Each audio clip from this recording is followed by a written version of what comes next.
É interesante tamén que este tipo de iniciativas se leven a cabo nestes espazos, non? Entendidos non como, dende a antropoloxía últimamente tampouco se entende como espacios rurais, non como opostos a espacios urbanos, non? Se entenden como, digamos que se fala máis de ruralidade, non?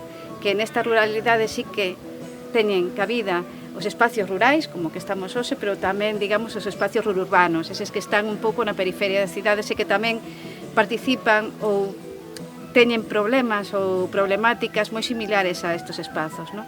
Entón, bueno, tamén considero que o día de hoxe é un día festivo porque tamén ocupamos espacios comuns, espacios que deixaron de ocuparse pois, polo cambio de ciclo, polo cambio de ciclo de vida e que, bueno, con este tipo de iniciativas sinxelas, amables, próximas, pois achéganos pois a outro mundo rural, non? Porque o mundo rural como que cambiou de dinámica, pero a min, bueno, pois para min é un placer agora ver xente, digamos, bueno, público que ven de outros lugares, pero que tamén hai xente local, non? Que está participando pois do baile, da comida, das charlas, e entón iso que fai un festival pois diferente e, bueno, pois un festival próximo e un festival amable, non?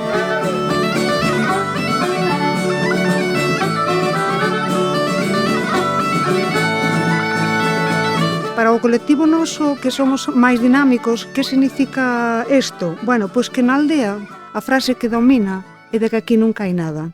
Aquí non se fai nada, aquí non ven ninguén. Entón era unha forma de, por un lado, que a ciudadanía de aquí participase aínda máis, si cabe, en todo este tema para que empezase tamén a valorar o que ten, porque unha cousa é que lle digas, mira, é que está a pedra que fala, é que está, no, hai que ter, poñer eso moitísimo máis en valor. Entonces, que ademais veña xente de fora a decirnos, mira, isto é bonito, é diferente, acaban de asomar agora a ventana unha veciña que súa roupa de faena de casa e veo a ver que era esta música cando sabía perfectamente non, sei perfectamente de que hai, pero teño curiosidade, dixenlle, pasa, que isto é para vos. Por veño despois. Entón, iso é o que eu quero, que o fechiño forme parte non só da xente que veña de fora, sino que forme parte de aquí. Pero está costando un pouco, é normal, é a primeira vez, e xa conseguiremos que participe moito máis xente.